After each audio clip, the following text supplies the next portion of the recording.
Good evening, one and all. I come to you as always as Charles, otherwise known as CPO. Welcome to this week's edition of Show Business. It's on an off schedule night, but I probably should have done it yesterday regardless. All the regulars have other things going on. No hard feelings. It's fine. I just wish we could have done this yesterday, but I am joined with other very good friends of the The channel. backups. Starting to screenwrite Dice. Dice Roland, how are you? I'm doing all right. It's fucking cold out here. I thought it was spring. Is it cold? Oh, yeah. I have It's no snow and shit. I have no idea what temperature is over here. Everything's like 40, just 40 or whatever 40 is in centigrade, Celsius, whatever. Metrics. I'm not going to learn just to forget in 6 months. Screen bottom, Gray Poupe, how are you? Hey, I'm doing great. Awesome to be here. Also experiencing part of that frozen empire. So, yeah, it's awesome out there here. Oh, But so yeah, good times. we're doing marketing. That's cool. That's amazing promotion, man. Wow. Hello in the chat, Crawling Chaos. How are you? So the weekend that was Ghostbusters last week.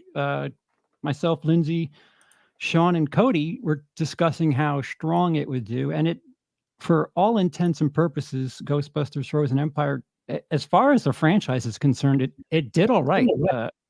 45 million for March. Again, like it's never been released. The franchise has never seen anything other than like big holiday weekends, and this is like the first time they've done something just kind of in the middle of nowhere. And 45 million, I don't know. Again, good enough for just barely second in the franchise. I don't know what type of legs it's going to have and like what to take of everybody's response, because my subscription feed has just been filled with a lot of my friends, a lot of other movie YouTubers with their Ghostbusters gear on and like hot take as the title. And it's very, very mixed. So I think my feed's showing me something a little bit different. Oh. I do have one question though on your graphics that you had there. Oh. Oh no, I'm big. No pressure. It's too late now. Were those just the opening box office, or Yes. was that okay? Yes, this is the first. That's just a small amount between Afterlife and Ghostbusters 2016. Like that's odd that they hit 44, 45, and 46 with their 3 consecutive. Right on brand. Yeah. They're all Thursday premieres. Thursday or early screenings, and through Sunday. So they call it the 3-day, but it's different. Like the one Afterlife came out, I believe, if not Thanksgiving weekend, it was right around there. So they had a little. I want to guess and say it was the Thanksgiving weekend, because usually that you get a little extra push from people going to the movies late night Thursday. And it was kind of a wacky year too. I think people were just getting back to theaters, so it was a little off year. Yeah. It's just so hard to gauge, like what's real, what's fake, what is AstroTurf, as far as the numbers are concerned. But for sure, like was it always that kind of? I guess it has always been the 3 days that they're looking at, but. Seems like they're kind of adding an extra day in there recently, but recently, within the last 10 years, 15 years, the like it used to be Thursday at midnight, which was technically Friday. Makes sense. Yeah, and then it just slowly became 10 p.m., 8 p.m. Now I think they go as early as 5 p.m. and it's like, all right, so this isn't Friday anymore. This is a third of Thursday is what this is. But it still counts for some reason. It's kind of ridiculous. But I don't know what the benefit of. I mean, I guess you could put some ads in the newspaper saying, "Oh, top of the weekend. If you don't count Thursday, then we're like really like not including Thursday." Yeah, I think it's just for like pull quotes and ridiculous numbers that just are overinflated by those early show times. So. It's odd. At the same time, you have movies that come out like July 4th weekend, and they have 2 Sundays because people are home. So it's, I don't know, like Cody made a complaint, or not a complaint. He brought up a thing last week that 1984's Ghostbusters, which is titled Ghostbuster, that's a problem. No. Spelling error, no. There's only one Ghostbuster. Okay.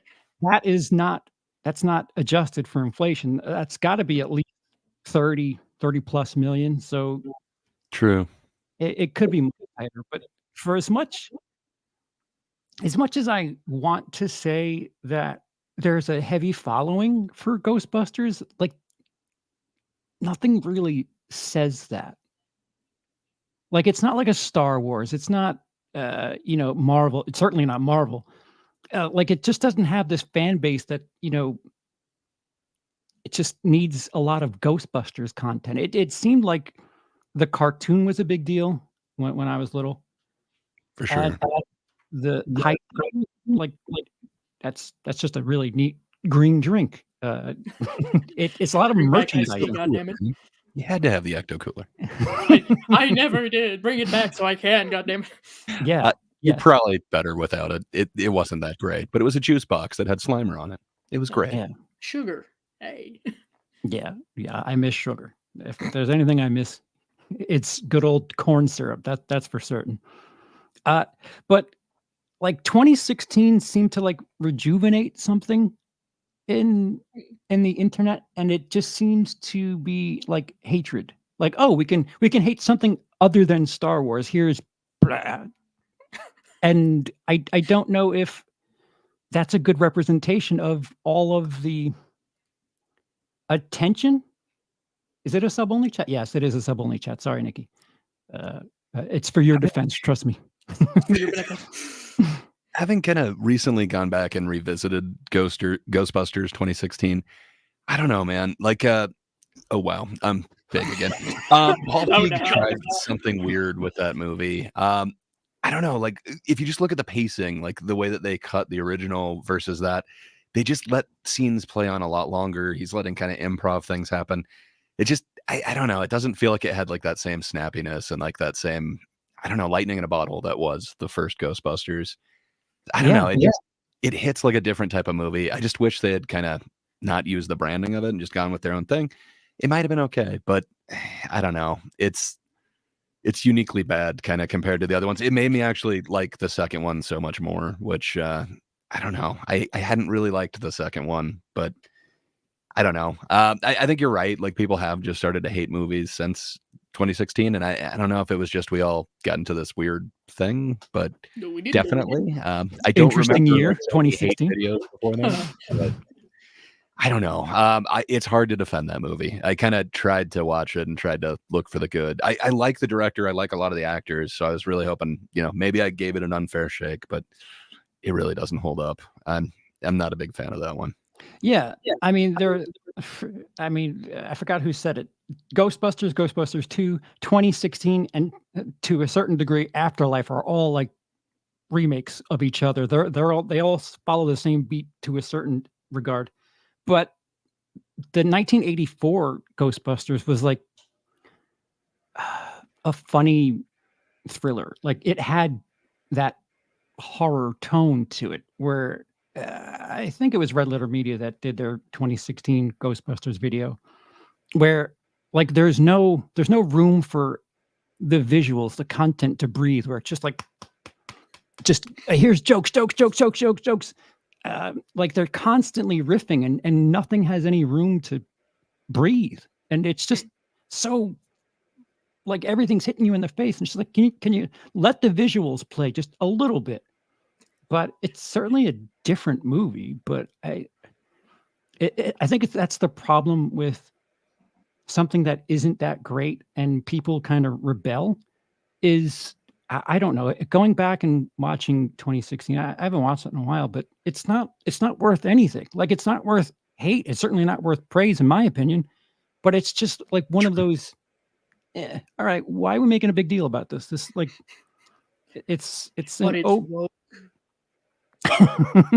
That's How why. dare they cast women? Okay. Well, yeah, I mean, that is not my problem at all. It's a very serviceable staff. Excuse I me. love the women that are in it, and I love them in Yes. their other roles. I feel like they shortchanged the characters. Like there was actual like they weren't just caricatures of like different character types in the original one. I don't know. I felt like they were real people, and I just kind of didn't get that from the 2016 one. But damn, I love everything that like pretty much all those women are in. I guess I don't know every bit of film that they've done, but like even Paul Feig, the director, like I dig all of his stuff too, and he oftentimes has strong female leads. Like, Mhm.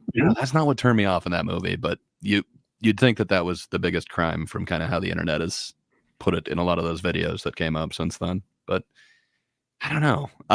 So it sounded like your feed wasn't quite as negative as mine. Like, I think I just Mm. got a whole bunch of people like thumbs downing and like having sad faces with the Ghostbuster thing. It sounded like you might be different in what you saw, Charles, because you were saying like they actually like dressed up and stuff.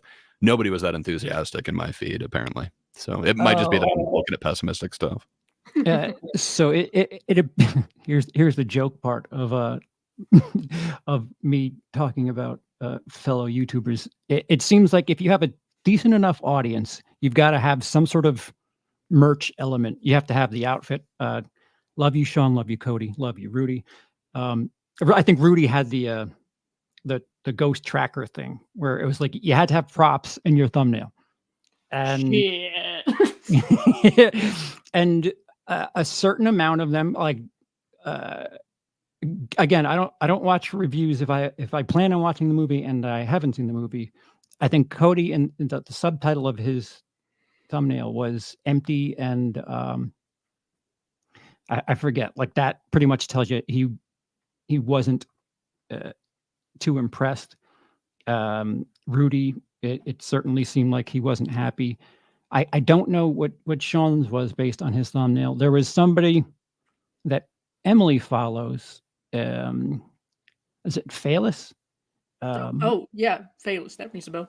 Yeah, him and his wife, they were smiling and looked like they were happy. Again, Ghostbusters outfit on thumbnail, and there was somebody else that is a pretty decently followed YouTuber that had the the getup, and I've seen it once or twice.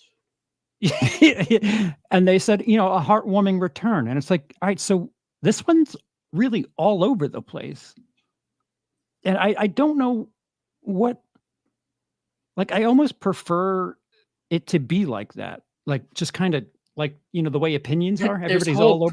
over, yeah, and not just hate it, love it, no in between, just mishmash of because Happen to see it by any chance? I have not. Have you? Yeah, I happened to catch it last weekend. I just had a Oh. chance to go to a screening of it. I don't love it and I don't hate it. It's kind of like Ghostbusters 2 to me. It's like, yeah, I mean, these are the same characters and it's the progression, but it's just not as good as that first one. But I don't know. I've heard a lot of people that really, it seems to be divisive. They seem to really hate it, but maybe I need to really kind of broaden my algorithm, if you will, because yeah, it's just showing me people that hated it. But I don't know. I really didn't hate it, but it seemed like a lot of it was kind of just meh to me. So I don't know. I'd like to see it again, but yeah, it wasn't the worst Ghostbusters film I've seen, but it definitely wasn't the best. I did like the original and the last one more. But You liked Afterlife more than this one. yeah, even though it gave me the weird Harold Ramis vibes, because it's like, he's not around anymore and they're shoving him in the film. But yeah, I felt like that one had some heart. This one felt a little devoid of that to me. But Oh, wow. yeah. Okay. Oh, and I see Cody's comment, and it's very Ah! similar like that. Like, He's here. Shut up. I don't know. I got issues. Like, why did they decide to bring like this teenage kid with them to New York to help fight Podcast? ghosts? Like, yeah, podcast. Like, whose Mhm. parents would sign off on that? I don't know. So it does feel like there are kind of too many characters in there, and there are a few different storylines that start going. But I don't know. I didn't hate it. I'm hoping it'll be kind of like Ghostbusters 2, and I end up liking it later. But it's just kind of okay to me. I don't know. I don't see where all the polarization is coming from. Yeah, Patton Oswalt's in this one too, right? Yeah, he plays like a library clerk. Slimer? Same library from the first one. Yeah, like, and Peck is back. Like, there's Mhm. it feels like they're adding to the cast and crew, and it's just like, whoa, can you chisel it down a little bit? Like, we've got all the old ones, new ones. There are new ones as well. There are people that I can't even remember their name, but they work for the Ghostbusters, and they're like in their lab. I probably should have paid more attention, but yeah, Jami, I think, is in it too, right? Yeah, Kumail. He actually plays a kind of a cool character. I enjoyed Kumail's performance in this. He comes kind of pivotal to the Frozen Empire thing, but yeah, I didn't hate it. I thought it was kind of cool what they were doing, but like Cody's saying, there's a lot of different kind of plots that are going on, and then they kind of come together, but it feels like it's a bit much. Okay, so I guess I'll ask this question broadly to everyone, because it seems like this is kind of a thing. This feels like, well, anything that like adds on to the franchise, it feels like they try to get the nostalgia, the memory berries, all of that shit. And like this is 100% full of that. It was just kind of nonstop. It's like, remember when this happened? Like, here's this thing. Hey, you know those little Stay Puffs from the last one? We got those again. Yeah, it's fan film shit. Like fan film, you do the fan service. Hey, look, it's a thing. It's a thing that you remember from the thing, and we're not going to talk about it. But look, it's the thing that you know and love and have T-shirts for, and blah blah blah. It's like, it's marketing. It's far less telling a new story. It's far less, expanding on the universe. And I think a lot of it has to do with like just playing it safe to a degree where they're actually doing more harm. Am I too lopsided and crazy to think that? Yeah. Excuse me, I didn't unmute myself. No, you're completely right. And it goes along with what Cody is saying. Like, they literally just threw Slimer in there for member berries and to kind of occupy Finn Wolfhard's character for a while, because they really didn't have anything for him to do. But that's another like subplot that they have going on, is suddenly Slimer's in the old firehouse that they have. So he's got to lure him out with Cheetos and such. That sounds like what my parents do. Yeah, it hit a little close to home for me too, but it feels like it's just the member berries thing. Yeah, it to me it feels. I mean, like Star Wars, whatever happened with that. It, like, I remember the big gripe for Force Awakens being, oh, it's the same thing, and then however you feel about the movies, Last Jedi, they went in a different direction. However you feel about it, and then it was just like, oh, it's too much of the. I'm not used to this. This isn't my character. And it's like, well, last time it was too similar. Now, it's too far away. Is there a sweet spot? Are these bigger franchises trying too hard to please the squeaky wheels? I think where the money goes. Yeah. I'm not sure if the money is in that sweet spot. Like, the member berries, I think, definitely get money, because then they can re-release all the merch. And you remember this from the original. Well, hey, you can buy it. I don't know. I've seen the Slimer popcorn bucket more times than I can tell you. So. True. They didn't sell the Dune one at my theater, but they did have the one. I almost Cody says, nostalgia is necessary in Afterlife. This should have been all focused on pushing things forward. Oh, so it didn't do that. That is alarming. J.K. Ransom reviews. Really tired of the safe reboots, Star Wars, Force Awakens, Jurassic World. I like Jurassic World, but yes, I understand. Halloween 2018 and so on. Yeah. And then there's like the other thing where we're just going to remake a property and make it modern. Like the craft. I didn't know the craft needed to be extra feminine, whatever. We're gonna make it really, really feminine. So what was the first one exactly? Maybe I missed that. What was it? Right. Sorry, I didn't know it was a bro fest in there. Right, and like I mean, Dice, I think we've discussed this a few times. Horror movies, slashers, they're remaking them, and people are complaining, the strong female lead, it's bullshit, it's woke. And it's like, I'm sorry, when was the last time you watched a slasher movie? Tell me your favorite slasher movie, and I'll tell you just how woke that movie is from 1980 or whatever. Let's go back to Psycho for a moment.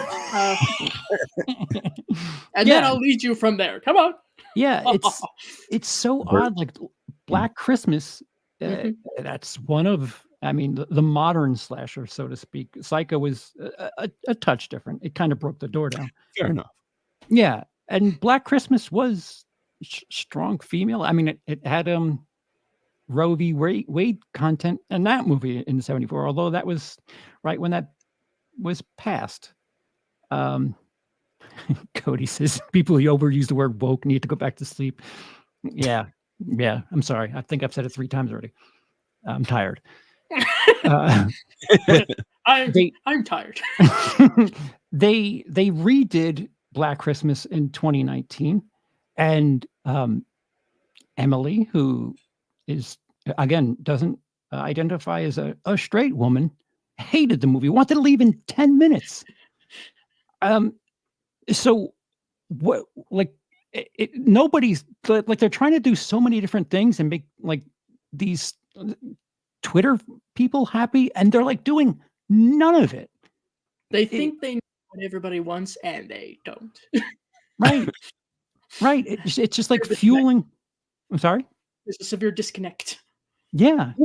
It's like the only people that appear to be happy are like, rage content bills where it's just like, oh, look, this sucks. Here's the W word that Cody does not want me to say anymore.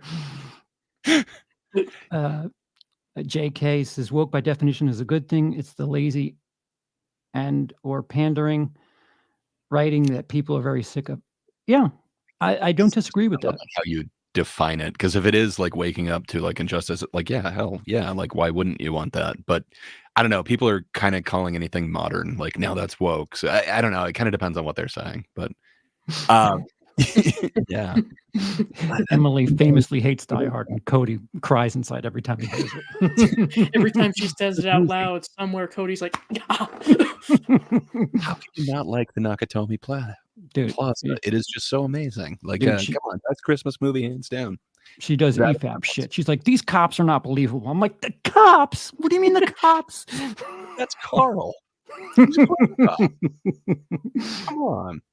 Yeah. He saves John McClane. How is that not believable? So what I was going to, I mean, we kind of hinted at it. Something that's doing really well and has done rather well so far this year is Dune.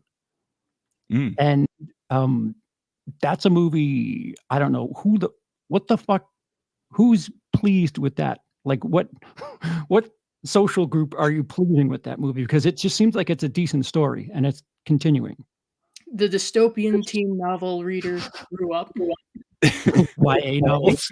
That's for, but I don't know. Like it's so much more than just that. But I don't know. I'm still seeing a few smattering of like real book loyalists who are kind of saying it is woke. Like instead of making like Johnny actually love Paul, instead, she's an independent woman and she's fierce and she takes her sandworm taxi out of there at the end.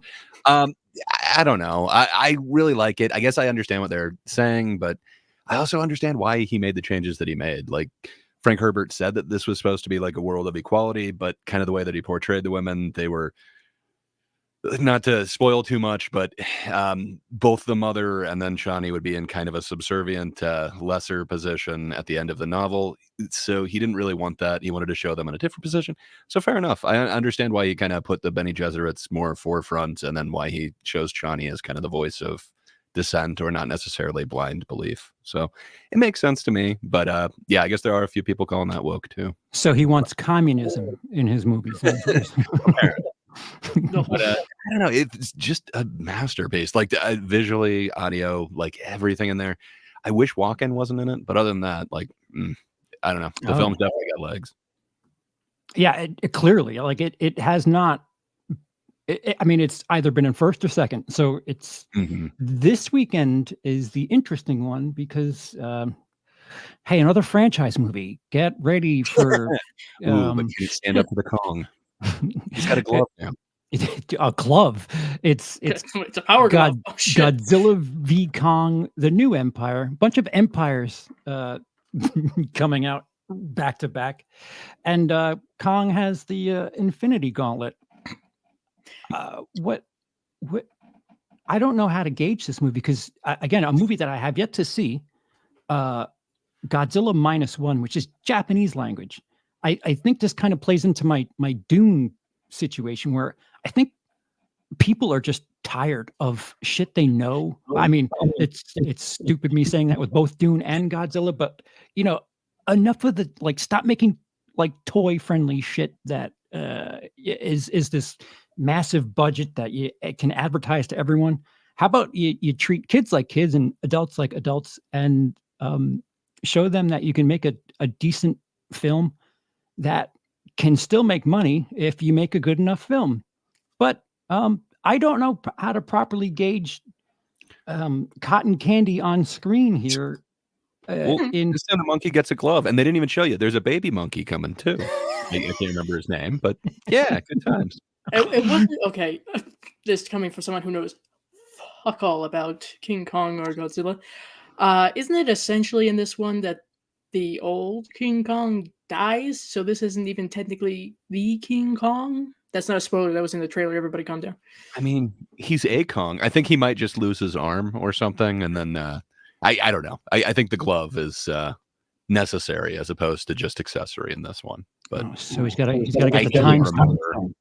I feel like I watched the last one where they fought and went through the weird rift thing, but dude, to tell you the truth, I might have just watched the trailers. At this point, it's kind of out of my memory. No, there's a point where they go through the earth or under the core or something like that. I was just like, am I high?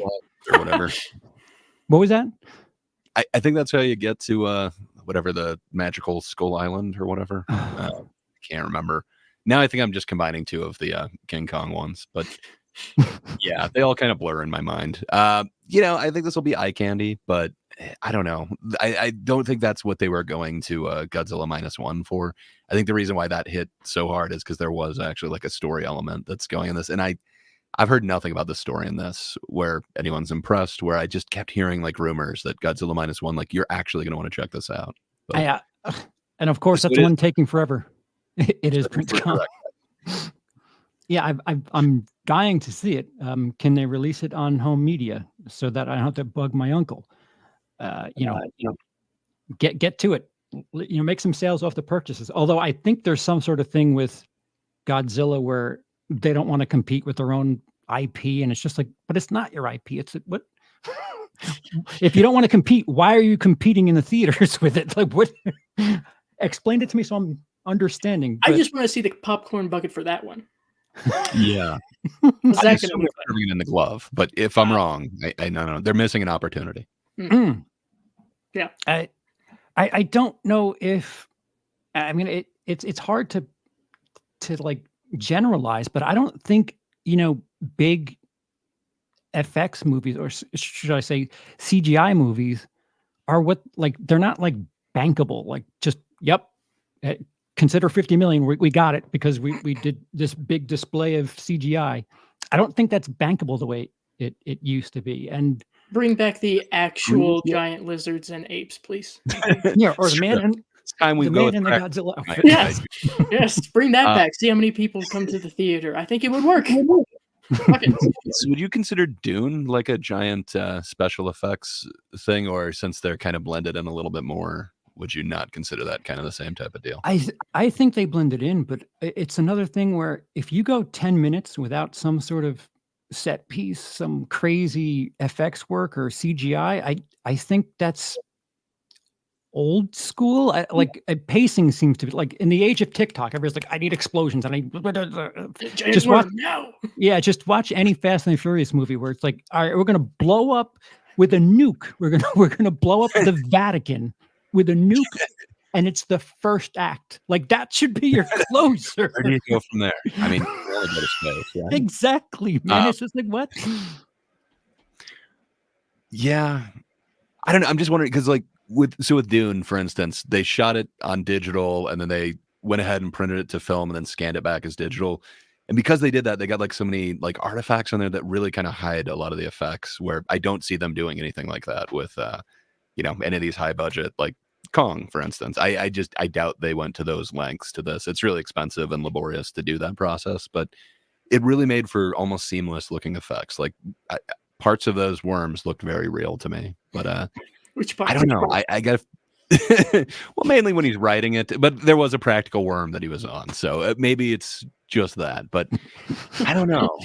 There's a lot of effects in that film, and I don't know. I just don't see it as kind of the same type of a deal as this Kong thing. But I guess the effects aren't supposed to be first and foremost. Like they're not making them, like neon to really catch your attention, if you will. They kind of intentionally try and blend it in. Yeah. This was meant to be a topic last week, but we got up against the wall with time. Especially like it seems like this year more than anything, it really feels like the member berries and nostalgia. They're just like re-releasing shit with a new gloss over it. The Crow, just here. It's been 30 years. Here's a 2024 version of The Crow. Scream, hey, Neve Campbell's back. Twisters, which I like Twister. I didn't realize that movie. More than one. Yeah, Twinsters. I don't know if that movie is box office gold anymore because it's not the same. Like it's from the trailer, which more often than not, the trailer is the story just condensed. It just feels like Twister, except there's two. We don't have Bill Paxton anymore. Yeah. Thank you. Why? I don't know. The iron wasn't exactly hot when they struck on this one. Like it seems so weird. Like I haven't revisited it. It doesn't feel like they play it all the time on TV anymore. I don't know. It's been a while since I've had like regular cable, but I remember it playing a lot when I was a kid, and I feel like it just kind of vanished. But maybe that's me personally. But was anyone calling for a sequel to Twister? I don't know. Like I don't know of very many Twister fans that are like, we need this Twister cinematic universe. And it like I don't know the actors by name in this film, but like Dice said, Bill Paxton. I mean, you had Philip Seymour Hoffman in the follow-up truck. I think William H. Macy was in it. Dr. What's his face from Saw, Cary Elwes is the bad guy. Pretty good as a bad guy back then. Like you have charisma in that movie, and none of them are prevalent in the trailer, which I don't know very many. I mean, you're the one who brought it up, Greg, but I doubled down on that. Are there very many Twister fans that are like, oh yes, finally? I forgot Alan Ruck was in it, and Jamie Gertz and Helen Hunt. I mean, I remember Helen Hunt was in it, but I'm wondering if any of them. Yes, the cow. Because those three are still alive. I don't know. I kind of wonder, but yeah. The only thing that I ever really remember from Twister is the ride that no longer exists. Oh, at Universal. So maybe this will bring that back. Maybe that's a positive. I don't know. Maybe Twister fans will be happy about that. I don't know. But that's the other thing. Like you just mentioned something that like I'm having a situation with where it's like, all right, we're going to release this movie so that we can do something else. We're going to get merch. We're going to get T-shirts. We're going to have a ride and popcorn buckets. Popcorn bucket. How's that? Wait, how's that one going to look? I'm visualizing it now. Wait, someone contact me. Yes, thank you. Not one person was calling for a Twister sequel. Well, like what's next? I'm trying to think like the next disaster one. Are they going to do like Backdraft 2 or something? Or I guess there already was a Backdraft 2. Are they going to like reboot that one next? I don't know. Twister's a New Blood. Yeah, I mean, I'm certain there's others that I'm forgetting, but like Godzilla's another one. In the mid 90s, they had the Godzilla, whatever, the Independence Day version of Godzilla. Yeah. I remember that one. Didn't have like Broderick and Hank Azaria and stuff. That was an interesting one. Yeah. Often looked on with fond memories by many. Who's many? Because it's not a lot. I don't know who Manny is. But he's out there. Yeah, I don't know. Like,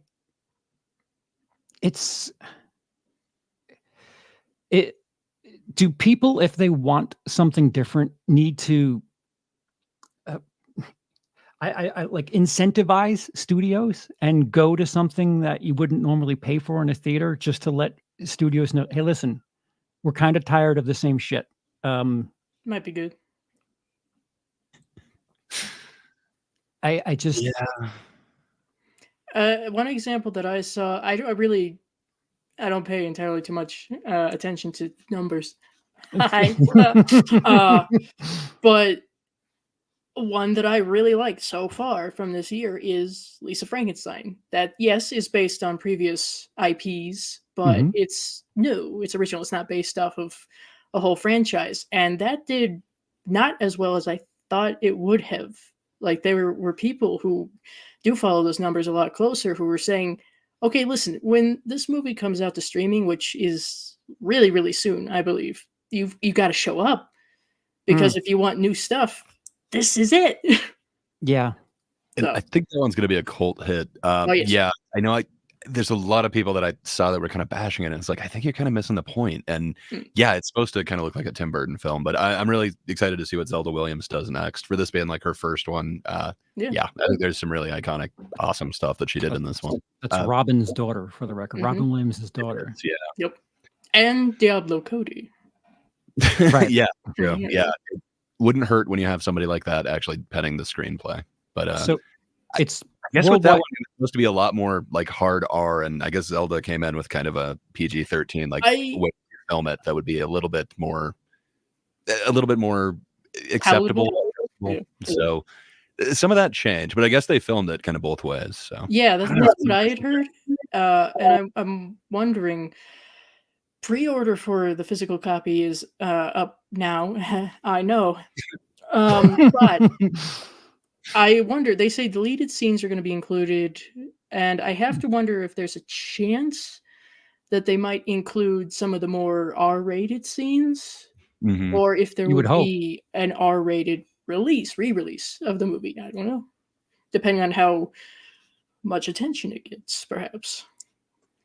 Yeah, it worldwide it's currently at 9.8 million, but it was released in February. It's this like no-name horror movie. Again, it's using something that we're familiar with, especially with the title of Lisa Frankenstein.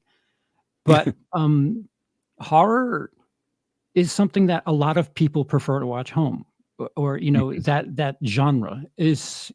It's like you said, Dice.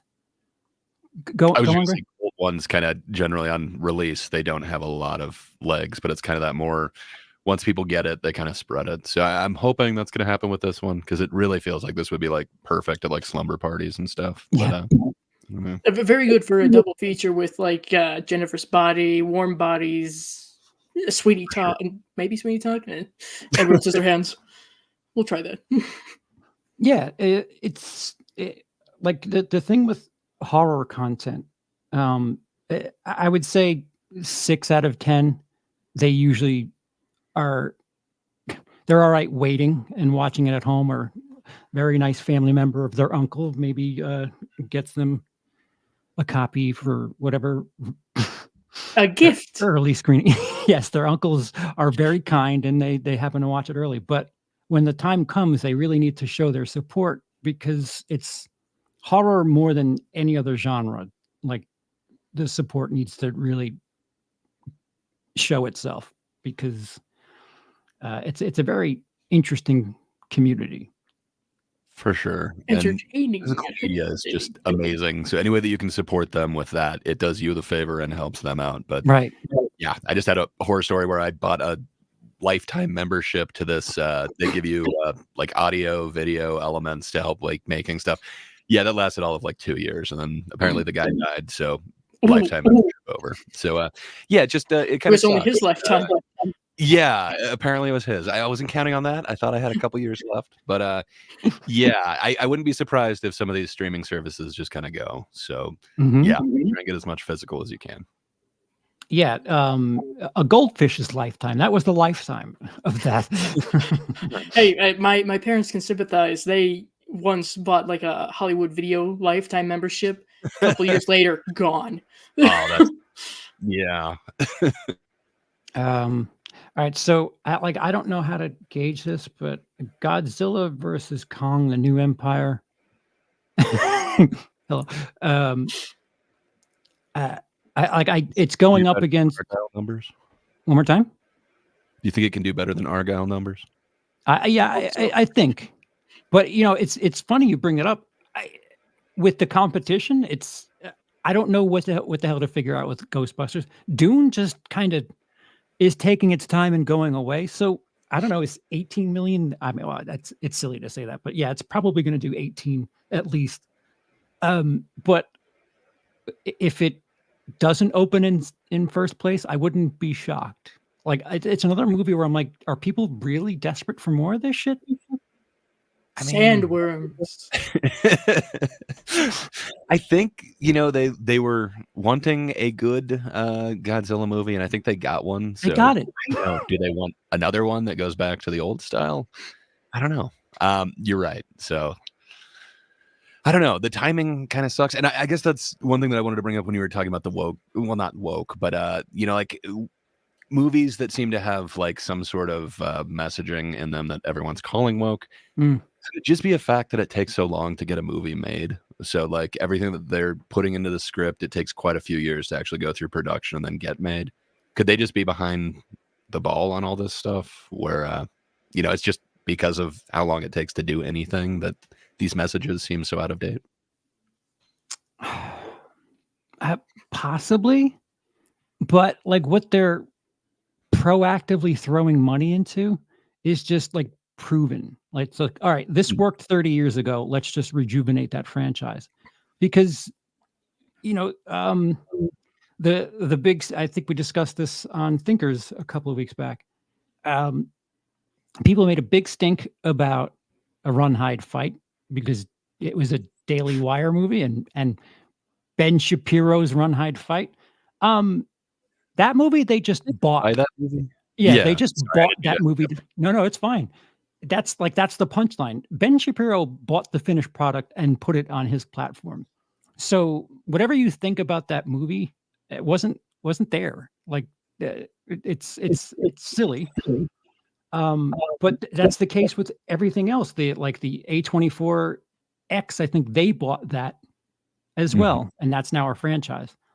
These movies that do South by Southwest, I don't know if anything was there that didn't have distribution rights, but these movies play at these conventions and festivals and they get bought up for distributing. So yes, the big ridiculous IP, they're just making in-house and not really listening to anything, but there's stuff that's out there that they can buy to distribute. And I don't know, the only one that's really like actively aggressive with that is probably Netflix, because they scoop a lot of shit up, like a lot.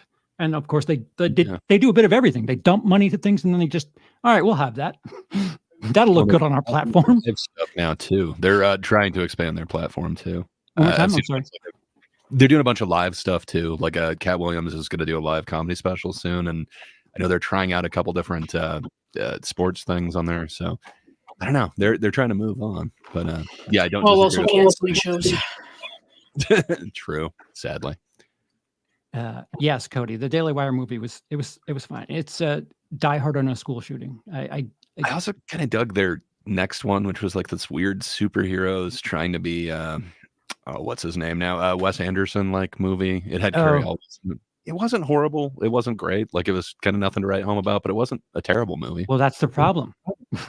I need something to be outraged about. So if it's just not going to do anything, I'm just going to not worth the piss. I don't know. We'll pivot to the small screen. Quiet on the Set. Everybody get your popcorn. In more ways than one. Was it into ID? Was it ID that had it through Max? Or I forget who the host of this. I know it was or is on Max, but I don't know if it's... Yeah, I wasn't sure if it was ID through there. That sounds right to me, but I know it was Max that I saw it on. Yeah. So for those of you who aren't familiar with Quiet on Set, it's a multi-part miniseries about children's television. I think it only focuses on Nickelodeon, if I'm not mistaken, though, right? I think it's only Nickelodeon and a couple of employees and a a couple of stars from there. But yeah, I don't think it was any other network. Yeah, one of them ended up working for Disney because good work ethic. I don't know. It's an awful joke, but it is a joke. Yeah. So apparently, a lot of these child stars, not apparently, evidently, have been assaulted quite a bit, and Hollywood looks like shit. Like they just look like shit. I don't find another way to wrap it. It's just awful. And Nickelodeon, I don't know how they had multiple offenders on their staff. Background checks were not done. Yeah, It's weird because like people would kind of mention like it's weird like the guy seems to be kind of obsessed with feet, and I don't know. It seemed to be like a rumor that everyone knew at the time, but still nobody was kind of too concerned about it, which is odd. yeah. Does anybody have like a TLDR version to summarize what this is about without being Sure. too vivid? Guess I could probably describe it kind of briefly. So there's been a bunch of like rumors and allegations that kind of went around about kind of behind the scenes children television at Nickelodeon specifically. And there was one guy named Dan, I'm blanking on his last Schneider. name, who was kind of Schneider. Thank you. This guy Ew. who kind of ran the whole thing. And there are kind of some accusations that he was not only mistreating his staff, but he would like request multiple massages in front of multiple people. He's kind of apologized for that. And directly after this show aired, he kind of had this weird puff piece apology thing. Oh, But there's been multiple actors that they kind of looked into that multiple bad actors, not child actors, but people doing wrong that they kind of went into, and they actually were criminally liable in this. One of them specifically is a line coach who has been tied to a whole bunch of different people, including like what's his name, Leonardo DiCaprio. There's video of him kind of stroking Leo's arm as he's giving line readings. Apparently, this guy must be just an amazing acting coach because even though there were accusations and stuff, people still brought their kids to them. And then sadly, Drake Bell from Josh and Drake, he had this guy as a line coach. His dad was sort of suspicious of him. His dad lost custody and Drake started living with his mom. The dad warned the mom, hey, watch out for this guy. I don't trust him. And apparently the mom didn't really heed that warning and really trusted the guy and would, in fact, let the kid sleep over at his place. It comes out later that he did do unspeakable acts to him. And then they did actually take him to court, and they did get this guy was found guilty and did get like an 18-month sentence. But a whole bunch of fellow actors and fellow people in the industry kind of wrote letters of support for him, kind of like the Danny Masterson, Ashton Kutcher doing this thing. There were just a bunch of people saying like, I'd work with him again. He was a great guy. I never saw any of this type of behavior, which sucks. But there was one guy who actually was on Drake's side, weirdly enough. And it was the fellow that we just showed in the picture, Dan Schneider. For some reason, he was still supporting Drake when kind of everybody else wasn't. And then the sad part is apparently Drake's father, when Drake kind of tried to tell him about this, before he was able to say what he did to Drake himself, the dad broke in and said, I'm so glad that he was brought to justice before anything happened to you. So I guess it was years before he could actually admit what happened to his father. There's one more individual who was found doing wrong things to kids and was also brought up on charges. the production assistant, right? Yeah. But this particular line acting coach guy, he got 18 months and then he was immediately rehired for The Sweet Life of Zach and Cody after he was convicted of this. That's Disney. You're right. But whatever that's worth. Yeah, you'd kind of think that people would be weary of him, but I guess he was just an amazing line coach. So that does kind of suck. And then there's a couple more episodes, but those are the ones where I kind of had to stop after that. But yeah, it kind of goes on to a lot of rumors that we'd all heard for years about this at Nickelodeon, but they kind of all consolidated into one. And then they do kind of go next into Dan Schneider, but there doesn't seem to be any like smoking gun in that. It's just kind of accusations that he likes to show kids' feet on there. He likes to put them in inappropriate situations, but it doesn't seem like there's any sort of smoking gun against him. And he's only apologized for mistreating people on set and asking for a bunch of massages. Yeah. That's kind of the LDR, but yeah, if there's anything I missed, please fill me. I can't wait. There's a bunch of like material that they used from, the various shows that, again, Dan Schneider was a head writer and a producer on a lot of the content. Like they said in the series, he was the golden boy for Nickelodeon. Yeah. Maybe that's why he got away with Yeah. There's stuff like he's just kind of slimy for a bunch of reasons. The Not children, they had 2 female writers that shared one writing credit and one writing salary. So there were men in the, I don't know, writing room that had their own whatever. They were paid as one person, and 2 female writers had to split a writing salary, 2 halves. And one ended up not, I think either she quit or got fired because one got fired, and not too long after the other one quit. And I think sometime before that, one of them learned that it was actually illegal what they were doing salary-wise, and let the Writers Guild know, and somehow Dan Schneider knew, called her at home, and essentially threatened her, if I find out you're conspiring against me, you're done. Yeah. That kind of shit, Yeah. So like he was doing like weird bets on set, and one of the writers, apparently he said, if you eat these 2 tubs of ice cream in half an hour, I'll give you $500, something like that. And she's 300. like 300 regardless. Yeah, well, it's like she said, I was making half a salary. I could do that. I'll puke it up later, but whatever. And apparently he didn't pay it. And when he brought up another like bet or something, she volunteered, and she's like, you just put it on my tab. And he was quite angry about that, which is, again, it's the least of it, but between apparently he never paid up though. Like, come on, like he should pay up on a bet like that. I mean,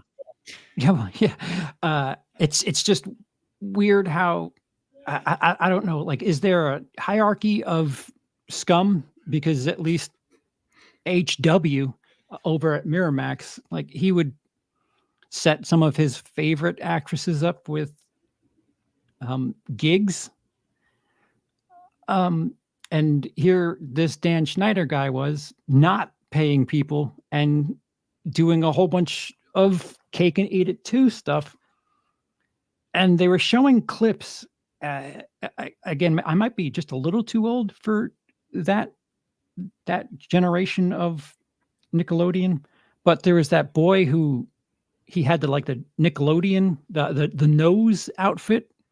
And big nose boy or whatever it was that they were doing with that superhero thing that from every angle looked like dick and balls. Yeah. On his shoulders. Yeah. He had 2 cocks on his shoulders. And like, how does that happen? And there's like other stuff. Yeah, like pickles, like a bunch of phallic items. Like they would have these gags they showed a clip of Ariana Grande trying to squeeze the juice out of a potato or something, and it's like, what? Yeah, there's a lot of splashing water on herself or attempt to put her foot in her mouth. Yeah, it got really weird, and a lot of Dan Schneider things involved feet, and he also had that. Was it a pool in the shape of a foot for Nickelodeon? So there were signs, but it seems like the smoking gun is kind of missing there. But definitely wouldn't want that guy around my kids. I don't know. It would be weird for sure. I don't know. I feel like we were protective of kids back then, but I don't know. It just seems like he was able to do what he wanted for so long. It's interesting. Yeah. like right down to cum shots. Like it was like slime or People whatever. always had those accusations though, the slime. Like I don't know. It's always been kind of weird that they want to cover people in goo. It's always strange. Yeah. And they're never. How do we phrase this? It was a surprise, typically, when that happened. Yeah. So You gotta be surprised. Yeah. Should there be some sort of, well, first of all, there needs to be like an independent party to just be human resources or something. Have a child doctor. welfare specialist or some Yeah, shit. yeah. Because this is the problem with everything. Me Too, all of it. These people in power have all the power. And they know it. Right. And people are willing to put up with a lot of bullshit if it means they're going to be famous and or rich in the process. And that's not right. And get rehired. Don't forget about that. If you get your hand, you'll get rehired too. It's fine. Yeah. Can everybody stop doing politics now and just like all agree that like this is all those people fucked. who are concerned about the kids. Yeah. Well, I mean, they're over there. that is one of the gripes from the right where they talk about Hollywood. I don't know. Can we just treat it all like it's terrible? And I think part of it is there's still people that are working in Hollywood that haven't had any sort of I don't know, scrutiny. I don't know what the term is, but repercussion. Yeah. As far as I'm aware, correct me if I'm wrong, I haven't seen the end of the series, of course, and I'm not fully up to date on everything, but Dan Schneider's still working, isn't he? Yes, not for them, but I think I did see that he'd recently had in other words, he's not in jail. No, by no means. He's not been brought up on anything. There's kind of no, that's what I meant by smoking gun. It's like, there's a lot of kind of accusations and a lot of weird smoke, but yeah, he definitely has not. I mean, I guess he had to make a weird apology kind of puff piece after this. I don't know if that would be being brought to any sort of real justice. So Gray, if you can summarize that. I'm not familiar with the guy who interviewed him, but that He's a friend of Schneider, I think, is the idea. Yeah. Schneider released I don't know if you call it an apology video, but it was his side. Yeah, it wasn't a journalist. It wasn't some third party. It was one of the actors from all that. What that Boogie was his character name? I think so. I'm not as familiar with who the character was, but yeah, I believe that's correct. Yeah. So, like, it just, I don't know. It just feels like so fraudulent. Like, how is this an apology video? And like, he was so vague with his. I'm not calling it an apology video because he was just like, "Hey, I'm embarrassed. I certainly need to apologize to some people." And it's like, is that all? Is that all you're talking about? What? Yes, well, it's all about him, right? I mean, clearly he's the victim here, right? Yeah, and the Boogie guy kept saying, I don't recall coming across things like that. And it's like, he liked younger girls, you fucking idiot. Like, you're not the target demo. Experience it doesn't mean it didn't happen. Exactly. It stinks. It totally stinks to high heaven where it's just like, what is this? Who is this good for? Him. Easy. Him. I don't know. Scott says if we're really against the essay, Hollywood inflicts stop watching or paying for anything released by a major studio.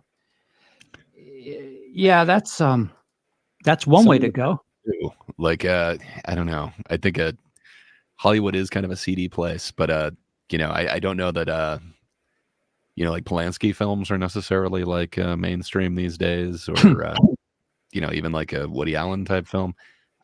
So fair enough, but I don't know if anything is safe of considering how many hands are on like any individual production. I don't know. I think just definitely vilify the act and don't support anyone that has the.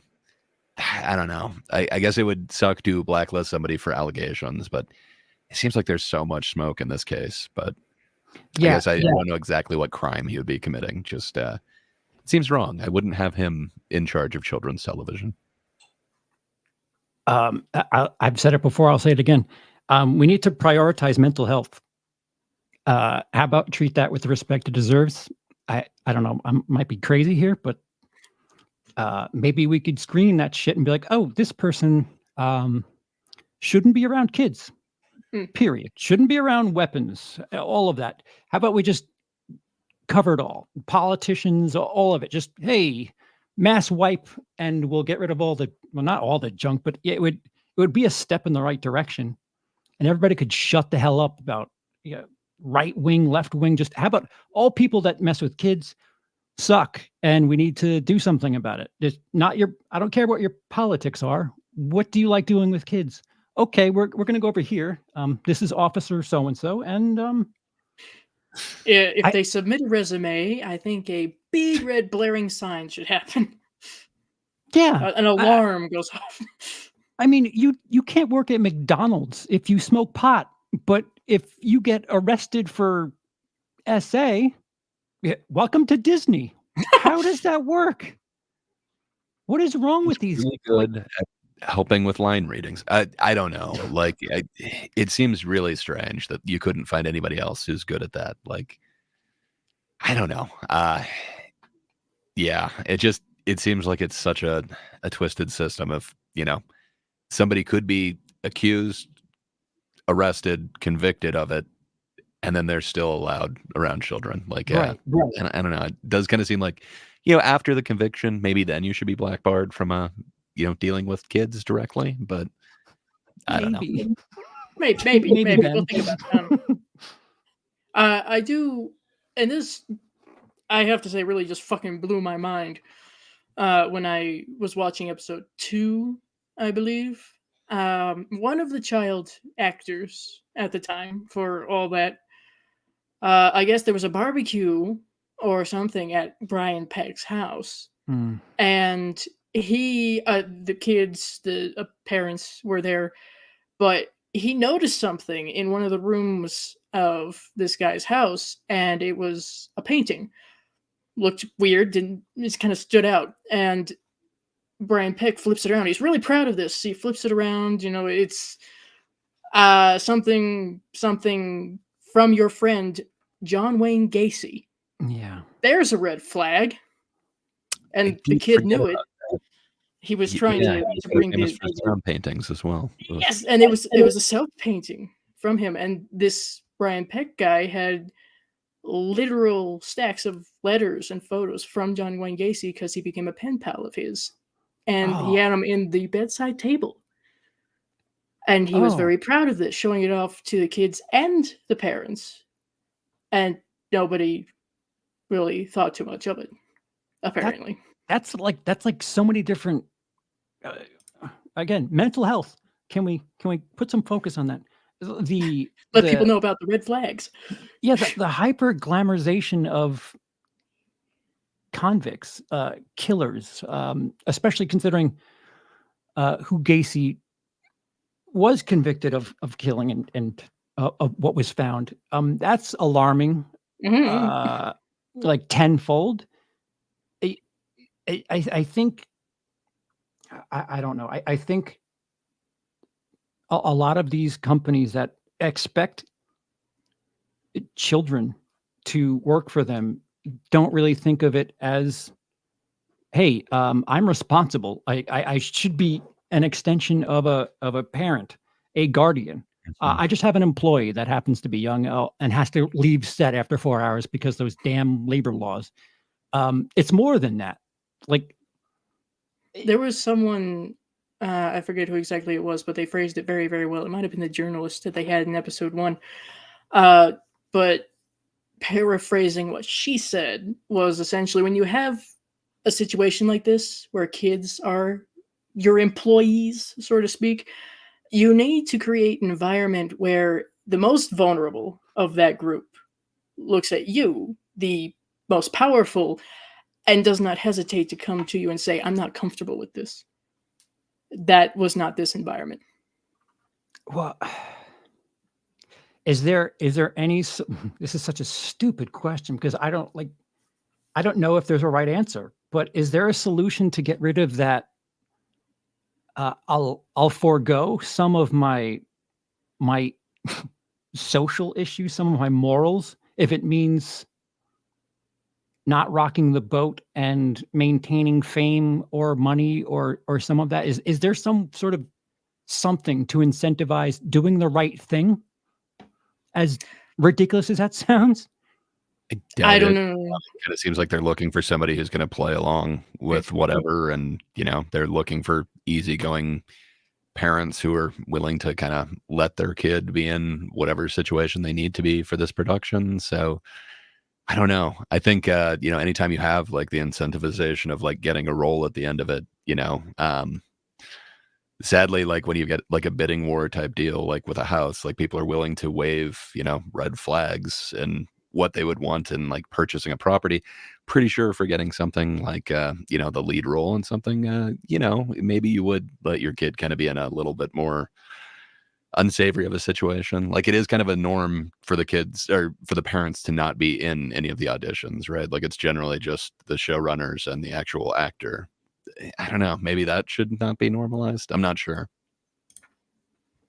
There's kind of like what Gray said, to be quite honest. It's again, someone said this, as a matter of fact, in one of the episodes. These are kids who are pretty much the breadwinners for their family. They're the ones who are either bringing in the only kind of money or the most money. So from the kids' perspective, if I do something wrong that gets me off this project, that's it. And the parents may be in a similar kind of situation of like, well, I don't want to kill this dream for my kid. If they care about that kid, that is. Yeah. Do you think there should be some sort of, I don't know, obligation to, like, if you see something, say something kind of deal where there should be a safe outlet for someone.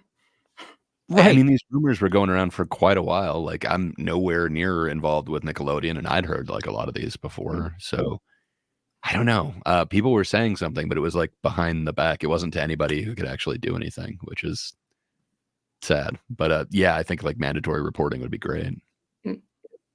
Yeah, they're like, I don't know. I don't know if it's so terrible saying this. I don't know if it's lucrative, but there is. Sure. Can make it costly. It's already hard to work with kids because of like all the restrictions with like schooling and all that stuff and limited hours that you have them available. I don't know. I guess this kind of makes me look at some of those shows where they have like 20-year-olds playing teens and stuff a little bit differently. It's like, maybe that's not yeah. No, I agree that I've watched some of that. And whether it be watered down through a YouTuber or what. I didn't think it was as I will be doing a video in regards to my personal experiences as a child actor / model. But maybe I don't know. It could be. It's a shame that kids that are talented would have their opportunities taken away. But there's a lot of kids that have their like childhood just taken away.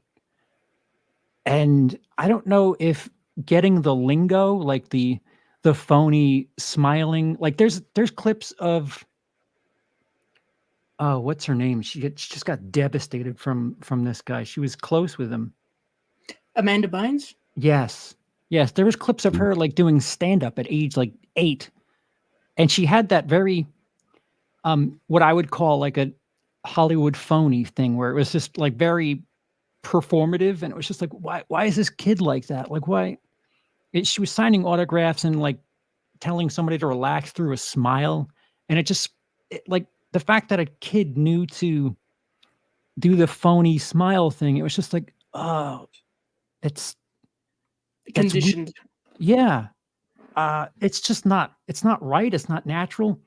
I mean, how many kid stars end up being really fucked up? More than don't. Ones that end up okay. Like, sadly, it's kind of the norm. I don't know if that's a good competitive industry to put kids in, but I agree. It's so weird, but I agree. Like, yeah, freedom. It's a child-based competition. I always hate to a certain degree, and I just happened to think of this while you were trying to come up with some way. Well, no, just some way to make it okay for the kids. The problem is, even if there was a way to make it perfectly fine, every child was safe, they had a great childhood and were able to create these wonderful dream careers for themselves because they wanted to. The problem is, and this is something that I've seen on YouTube, kids who are in front of a camera, even if they're safe, you don't know who's on the other side of that screen watching. True. So even if they're safe on set or wherever, who's watching this with the wrong lens, so to speak? Yeah. It's atrocious. It's absolutely terrible, but I don't know. Maybe since technology has kind of caught up to a certain issue, maybe AI, CGI children. Ooh, terrifying. We saw that in Twilight. Don't go back.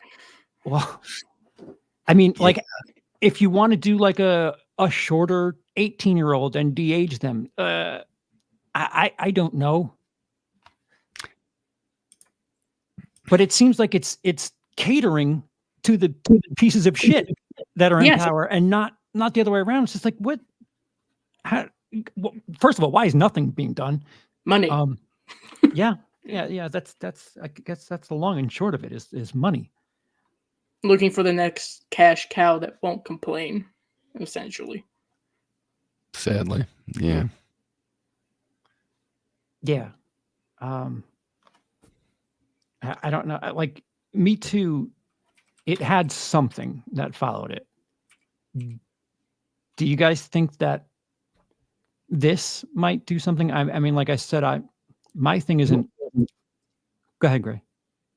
Oh, I was gonna say, hopefully. I mean, it's brought a lot of attention to it, but sadly, like, these rumors are around, like the Dan Schneider thing. Like, I'd heard about that like years ago.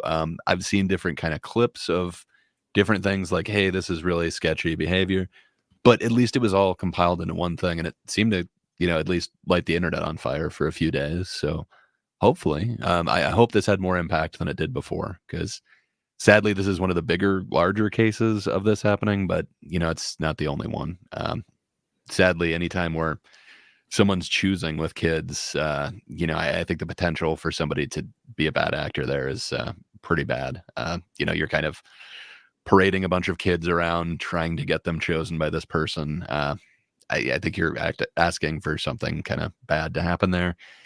I don't know. Would it be the worst thing if AI kind of took over for child actors? Like, yeah, it might make everything look like what was that Tom Hanks Christmas train movie? Polar Express.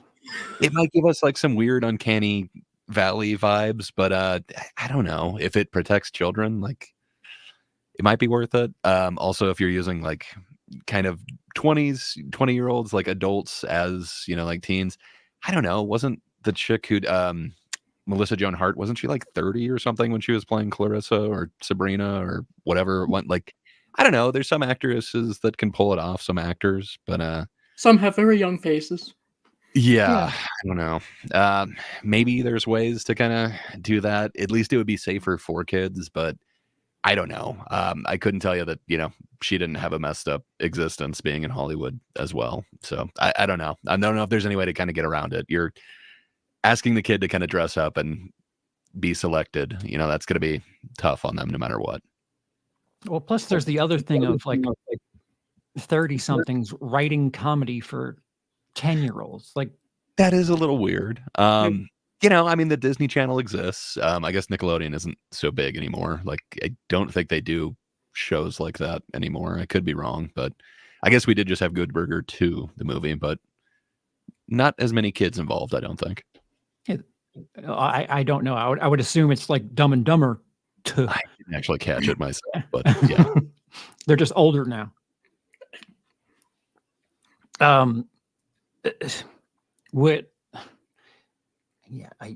So I don't know if to play devil's advocate. Do you think? Yeah, I don't know. Factored into everything else, it looks atrocious. But do you think that some kids that enjoy the product that they're being shown on screen, they tend to have an innocence about the humor that they find in something? Like, I'm not going to talk about the dick knows that, but like being squirted with slime, it's silly. It's a gag that's been used and used and used and used, like a fart joke. Yeah. I didn't grow up with most of the Nickelodeon era, shall we say, but I did watch certain shows from Nickelodeon, like Drake and Josh, iCarly, stuff like that. And yeah, looking back on some of the jokes now, I'm like, not even factoring in Dan Schneider might have had anything to do with it. It's just like, wait. I don't know about that. Yeah. But as a kid, you're just, because you shouldn't know. Right. I think part of it, I don't know, part of the issue with it, kids have access to like everything now. Yeah. I don't know if you can absolutely cater things to kids. I mean, if you watch like weird, Ethiopian YouTube where Spider-Man gives birth, it's just like, what is this? Why is this YouTube? There is a very dark corner of YouTube we don't go to. Yeah. And it's kids content, and it's just like, what? Yes, in the weirdest possible way. That also seemed very weird. I guess I didn't like a lot of the YouTube like crackdowns or whatever, but that one I fully support. Yeah. YouTube is focusing in the wrong direction. What a shock. Yeah. Glad YouTube Kids worked out. Well, yeah, I don't know where to take this. I don't think there's solutions, but I think it's time for Hollywood to stop, cherry picking and just have a nice clean sweep and start scourge the earth. Yeah, grandfather people in. None of this whatever court. Although I think with assault, the window is there is no time frame on that. If it's assault, it's. I've been watching too much UK content that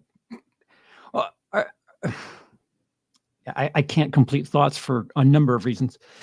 There was a child star here in the UK that I kind of was horrified by, Jimmy Savile, who they made a Netflix documentary about. Just a horrible story. But yeah, I feel bad for anyone involved in that. Because again, apparently there was a lot of reports and it was kind of a well-known thing, but they just let him go for years. And he got 5 years. Is that enough? Not unless it's in a pit with some piranha. Yeah, I might allow that, but a little short of that, yeah, 5 years does not seem like enough. Like, geez. There are people who I have heard are in jail. Not to make this just a complete like no sponsorship kind of thing. We're gonna have to make a U-turn pretty soon. Yeah, there are people in jail still, like a lifetime sentence for something that is now illegal, but here are those people who get a little, and that's it. Yeah. And yeah, it's really kind of ridiculous. Again, like I guess that's our justice system, because it does seem like people with influence or money definitely get a different level of justice, which sucks. And sadly, a lot of these people that are being, kind of accused of this stuff are people in power. So I don't know. They do have money and they do have friends. It really sucks. It seems like we should be protecting the kids, and we're not doing that. Yeah, it's very similar. Like, so the Jimmy Savile thing, it's very similar to what people talk about with Polanski. Oh, he's a great guy. People don't know him. All right, so Rosemary's Baby was a great movie. Great. Right, forget it. This topic's stupid. But like Savile built hospitals, and then so it's like I've heard people say, well, the good, surely is enough to counteract the bad or outweigh the bad, and it's just like, no, he used those hospitals as like breeding ground for the terrible things that he did. I don't think like you get a pass because, all right, well, he did 5 good things, so here's my 12-year-old, have at him. Like, what? Yeah, I think that math never works out. I really kind of hate that. I don't know. I just couldn't ever see like, yeah, but you did this good thing, or you gave so much to charity that like this is ignored. Like, no, I'm sorry. Like, I don't know if you could ever unweigh something that heavy. I don't know that you could ever outdo it. The thing that comes close to it to me is like you actually serve like a reasonable sentence, and maybe you show some sort of remorse for it. Maybe you've gone through some sort of treatment at that time, maybe. But no, just like donating, that's not going to do enough to make me feel like you're okay being a part of the society. But hey, I'm not in charge, so I guess it's not my fault. I have nothing to do. We have no positions of power here. We also have no money. So a slight pivot before we turn around from this terrible shit. Again, it's a product of my environment, but apparently it was pretty big over there. Everybody's speculating on what happened to Kate, Princess Kate, and turns out that she probably needed some privacy. Yeah, actually never heard the official diagnosis or whatever. I've heard nothing but speculation. She made a video and she said cancer. She didn't specify what type. That's kind of what people were speculating, that like you don't go into the hospital that long for something simple. So that really sucks. I guess it is a trade-off, being a part of that family. Like you're going to be somewhat in the spotlight, but damn, that'll be tough. So are we owed anything from people? I'd say no, but maybe there's some people who owe a debt to society if they commit certain crimes. Like some of the people that we were talking about, maybe they do owe society something. But in general, over. Yeah. But aside from that, I'd say no. Yeah, the speculation, I think, is the insane shit. I think somebody brought it up. I don't know where I saw it. I don't know who said it, but somebody said, hasn't William been through enough? And it's just like, oh shit, that's right. That's Diana's kid. Like, yeah. I don't know how else to, double. Going through that very publicly as well. And then I'm sure they could try and shield it. Like, it wasn't like internet 24/7 back then, but right. It was on all the news. I'm sure anytime they turned on the TV, it was all about them. Paparazzi was and is very active.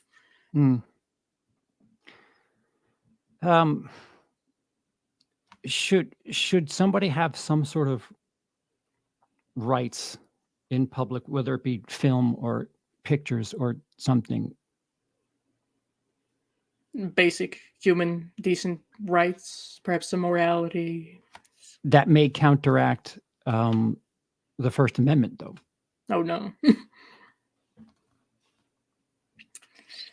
I think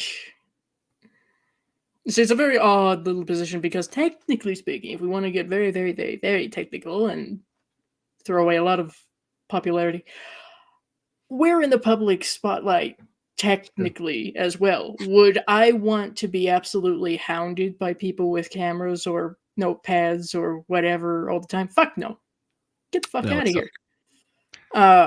So the privacy that you would give your neighbor that you're nosy about, maybe that should apply to everybody else. You can't just be obsessing over somebody you don't even fucking know. It's not healthy. It's an ironic take. Topical. I can't imagine why. Yeah. Is anybody listening? No. Listening? Are you kidding? No, just no, with not listening, certain that's right. details. Bounces off like a BB. Sorry. All right. So something fun before we shut this down, because I'd like to. Bingo. Yep. Ears must have been ringing. Nope. My guess. And yet completely missed the mark. That's brilliant. Congratulations. You are not smarter than a 5th grader. Okay. You were saying something fun? That was fun. Go ahead. Yeah. What's anything coming out you're excited for, movie related? Help. I mean, I guess Deadpool Wolverine thing. Like, wow. I have some hope for that. I'd kind of been poisoned that I was going to hate X-Men 97, and I'm actually really digging it right now. Like, it feels very much in the vein of the original cartoon. So I'm digging that. It gives me kind of hope that maybe they'll pull off this Deadpool thing. But we'll see. There's still room to not do it well. But I don't know. Anything you're looking forward to this year? I don't know if Maxine's coming this year. We keep waiting. Yeah. From what I've seen of Alien Romulus, I'm kind of fired up. Their lack of confidence in releasing it is kind of making me nervous with the August release date. But yeah, I saw a couple of behind the scenes thing, and the director seems really interested in respecting both what James Cameron did and Ridley Scott as well. So I don't know. There were a lot of member berries in that trailer. Like, it just looked beautiful, and the way that they did certain shots really called back to like some of what Cameron was doing, some of what Ridley Scott was doing. I don't know. I've been let down so many times with the Alien franchise. I'm not sure to put all my eggs into that hope basket, but that teaser trailer looked promising. I don't know. I was a little bit more excited than I was for any of the previous ones. Yeah. Dice, anything you're looking forward to? I keep hearing about Late Night with the Devil. I would like to see that. Is it coming to Shudder? I thought I heard it was coming to Shudder. Either way, it makes it so much easier for me. But I would like to see that, because I know it had the whole controversy involving little bits of AI art. I understand both sides, if you will, but I would still like to see the movie. Yeah. Because it looks, I'm sure many other people have made this comparison. It looks like Ghostwatch, which I've not seen either, but I like the vibe that I get from that. So I'm looking forward to that.